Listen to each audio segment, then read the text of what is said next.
On what grounds does Sidney object to contemporary English drama? Answer: Sidney was a classicist by nature. He had studied Aristotle and the other Italian critics and was very much motivated by the rules set by Aristotle. In an apology for poetry, Sidney minutely examines the contemporary English drama and points out their shortcomings. The major two defects that he finds are mingling of tragic and comic elements and negligence towards the unities of time and place. He also finds faults in dealing with history and not counting the difference between delight and laughter. His comment on the contemporary drama starts with an analysis of Gorboduc. Sidney highly appreciates Gorboduc as a tragedy for its stately species, well-sounding phrases, and its notable morality. After examining its merit, he exposes its faults. According to him, Gorboduc cannot be taken as a model tragedy because it is faulty both in unities of time and place. Afterwards, he generalizes this fault for the other contemporary dramas. The Greeks and the Latin critics were of the view that a drama should be either pure comedy or pure tragedy. Particularly, Aristotle could not tolerate the mixing of kings and the clowns in the same play. Following the footsteps of Aristotle, Sidney does not appreciate the huspus created by mingling tragic and comic elements together. If not, the matter so carrieth it. He criticizes the contemporary dramas, saying that their tragedies are neither tragedies nor pure comedies. He further says that the Majesty's role played by the clown is not a matter admiration. However, Sidney also considers the fact that the ancient had one or two examples of tragic comedy. But he defends it by saying, if we mark them well, we shall find that they never match the hornpipes and the funerals. An analysis proves the fact that almost all playwrights, including Shakespeare, were very much indifferent to the rules set by Aristotle. In King Lear, there is a mixture of Lear's tragedy and the fool's witty remarks. In Macbeth, the porter's scene relieves the tragic tension of the play, and the grave digger's scene in Hamlet lightens the burden of tragedy.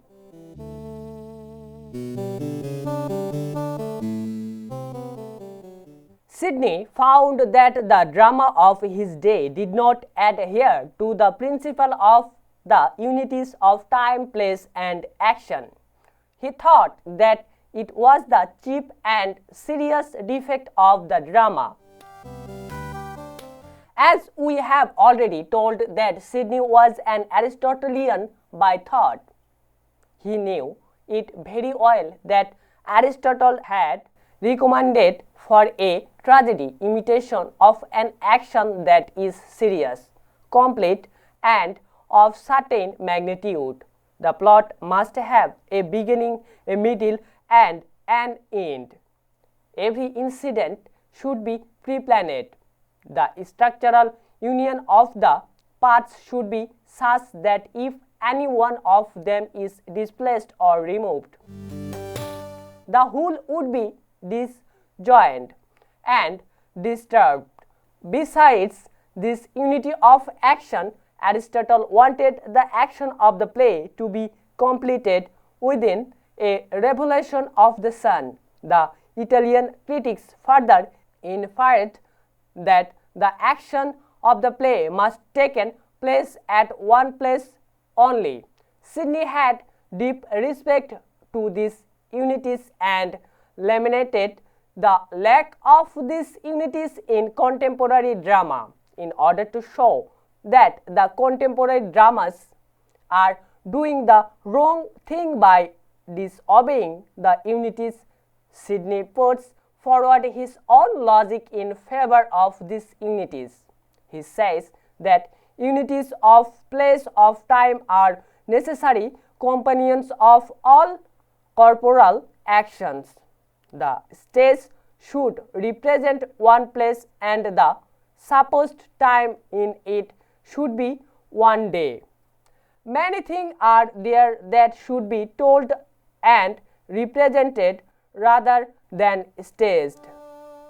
The dramatist must plunge only into the principal points of action. The plot should not begin with an unnecessary account of the origin of the story.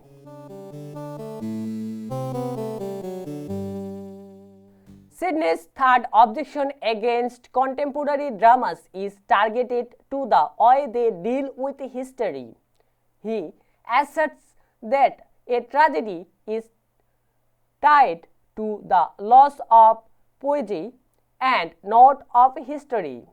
Many things may be told, which can not be shown on the stage. In this regard, Sidney asserts the example of Euripides. Here, important information is reported and they influence the end of the play.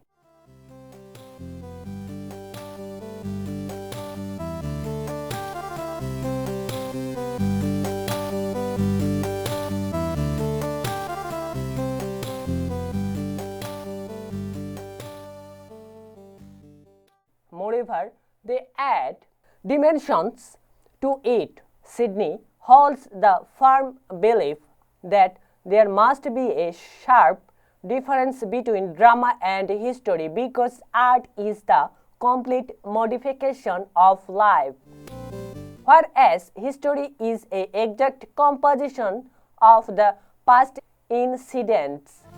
Last of all, Sidney attacks the bankrupt playwright who do not know the difference between delight and laughter. They unhesitatingly substitute one for another, which is a gross mistake. Delight is perennial, not superficial. On the other side, laughter is short-lived and black. Delight is the manifestation of artistic undercurrents, but laughter is the inharmonious expression of the potential indignation. The misuse of these two terms bring discordance to the purpose of the play. To conclude, we can say that Sidney's aim was to free the contemporary drama for various shortcomings. Actually, he advocated for a convincing and rational presentation of the drama. As such, though his arguments seem to be sometimes disorganized, they show his great carefulness of mind that he was a great worshipper of fair play.